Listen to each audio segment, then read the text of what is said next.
Olá, turma de Processo Penal 2. O objetivo desse vídeo é a gente fazer uma breve revisão sobre os pontos principais que tratamos. Peço desde já desculpa para vocês por não estar assim no ambiente próprio, por ser algo mais informal, porque a minha vida também é muito corrida.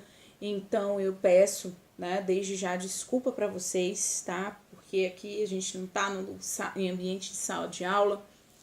Não estamos aqui com a iluminação que deveria ser a mais adequada, então peço aos senhores que prestem atenção mais no conteúdo do que na forma, tá? Nossa prova vai tratar a respeito de ação penal e de procedimentos. Com relação à ação penal, né, recomendo mais uma vez que façam a leitura dos artigos do Código de Processo Penal, artigos 24 a 62, e do Código Penal, do artigo 100 a 106, tá? Vamos começar rapidamente lembrando esse conceito de ação penal. A ação penal é um direito público subjetivo de pedir ao Estado juiz a aplicação da lei penal no caso em concreto, tá? Esse conceito ele não tem um segredo muito grande, né? As palavras-chave aí são direito público subjetivo de requerer ao Estado juiz aplicação da lei penal no caso concreto. São as palavras-chave. Quanto às características, o direito de ação, ele é um direito, no caso da ação penal, ele é autônomo, abstrato, subjetivo, público e instrumental. São 5 características, então, que eu tenho. Autônomo, abstrato, subjetivo, público e instrumental. Autônomo por quê? O direito de ação, ele existe e é pré-existente à infração penal. Por quê? Toda a questão da ação penal já está codificada. Agora, ela pré-existe a essa pretensão punitiva. Por quê? A pretensão punitiva só vai acontecer caso haja violação dessa regra. E isso acontece no caso concreto. Então, tá lá a lei que prevê a ação penal pública incondicionada, né? E proíbe o quê? Que se subtraia coisa alheia móvel para si ou para outrem. É a figura do furto. Agora, o direito de ação, ele pré-existe ao fato. Por quê? Porque só vai existir uma ação penal para esse furto se ele acontecer aonde? No caso concreto, tá? Então, o direito de ação, ele pré-existe a essa pretensão punitiva. Por quê? Até então, o que a lei codifica? Tanto a ação penal quanto a conduta proibitiva. Agora, a pretensão punitiva, ela vai existir quando? Quando acontecer a violação da regra penal. Então, se o João, por acaso, furtar um celular, ele violou uma regra, concorda? Ele vai se sujeitar a quê? A ação penal. Mas a ação penal, ela já está lá prevista e codificada. Então, é por isso que a gente diz o quê? Que ela pré-existe a essa pretensão punitiva. O direito de ação está aqui, mas ele só vai ser exercido se, no caso em concreto, houver violação da regra penal proibitiva, né? Que aí, nesse caso, resguarda aí, no caso do furto, o bem jurídico, que é o patrimônio, né? É abstrato? Sim. Por quê? Porque independe do resultado do processo. Independe, então, ali, se aquele réu vai ser absolvido, ou vai ser condenado, ou vai chegar à conclusão que agiu sob uma excludente de ilicitude, né? Mas o direito de ação, ele tá lá. Ele existe e ele não depende necessariamente desse resultado do processo. É um direito subjetivo, né? Porque o titular, ele está especificado aonde? Na própria legislação. No caso da ação penal pública incondicionada e condicionada à representação da vítima ou requisição do ministro da Justiça, né? O titular é o Ministério Público. Agora, por exemplo, se eu estiver falando da ação penal privada, o titular vai ser quem? Vai ser a própria vítima ou seu representante legal. Um direito público. Por quê? Porque a atividade provocada é de natureza pública, porque acontece aonde? Ali no âmbito do Estado. E ela é exercida contra quem? contra o próprio Estado.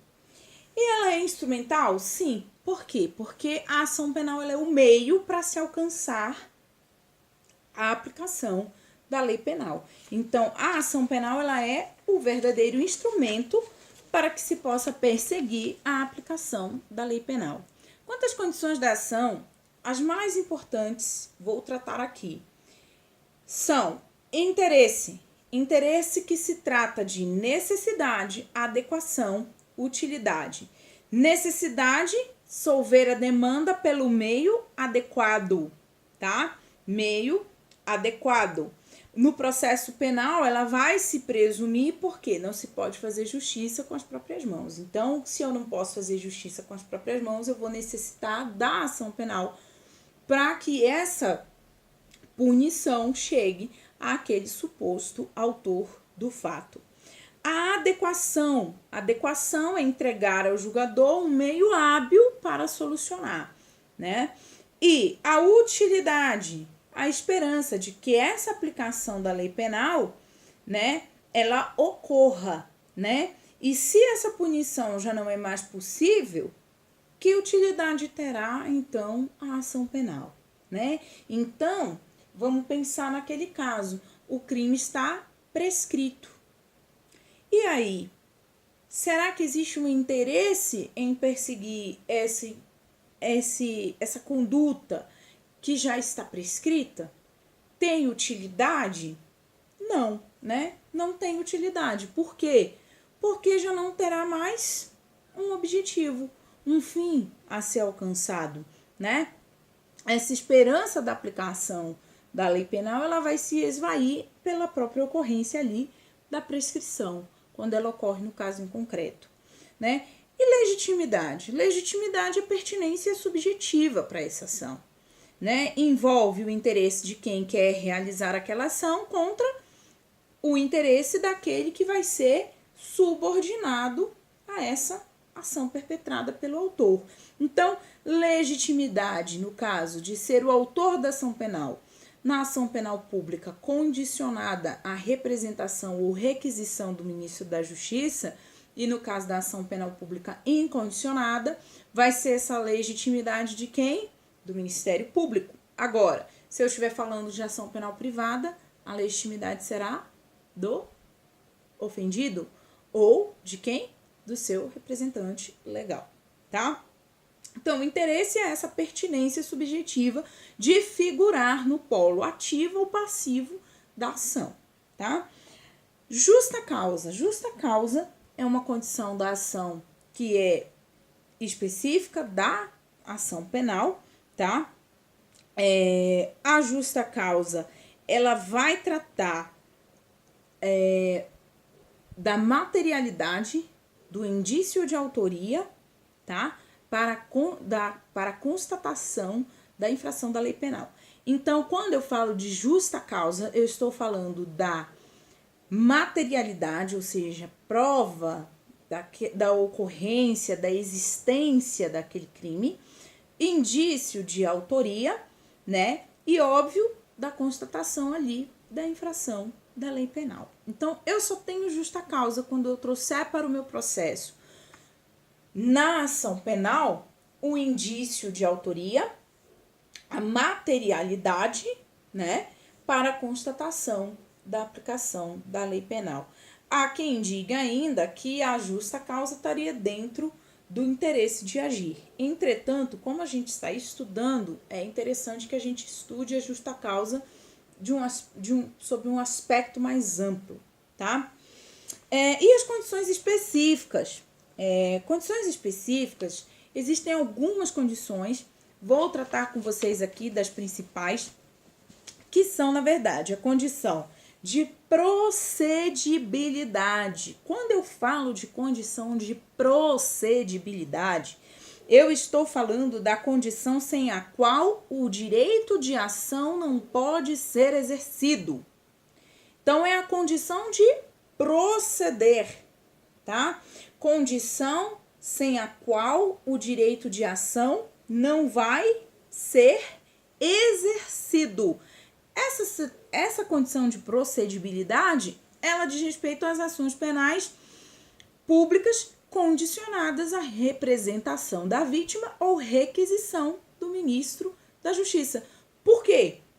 Porque quando eu falo de ação penal pública condicionada à representação da vítima, eu preciso que a vítima represente, ou seja, eu preciso que a vítima dê uma outorga para que o Estado possa exercer a ação penal.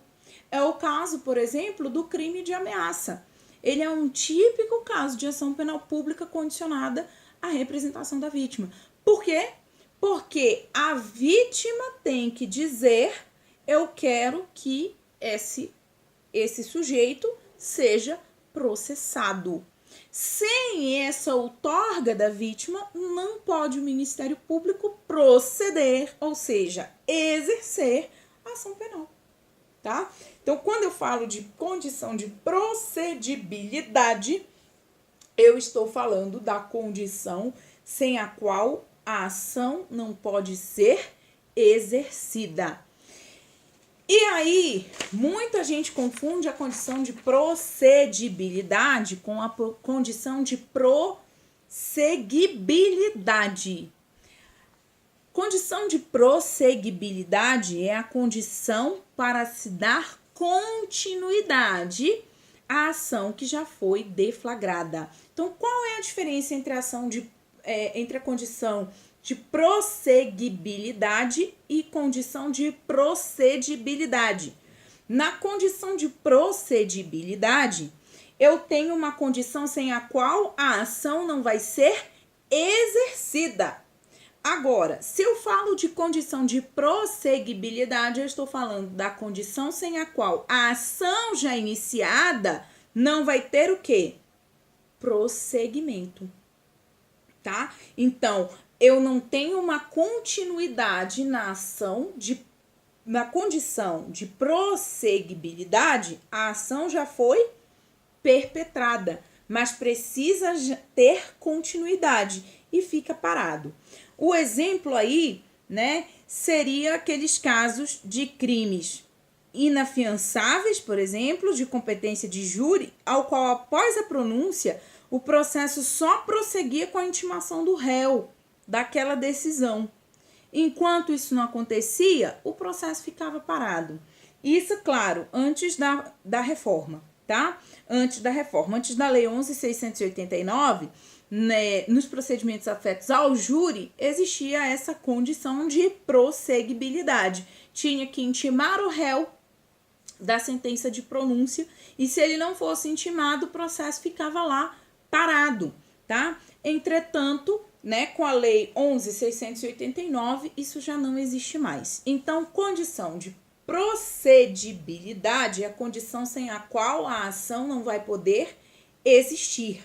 Condição de prosseguibilidade, eu estou falando de uma condição de continuidade. Então, aquela ação já existe e ela precisa prosseguir e eu preciso cumprir aquela condição, tá? Então, eu fecho aqui esse nosso primeiro bloco. Na próxima, a gente já vai falar sobre classificação das ações penais.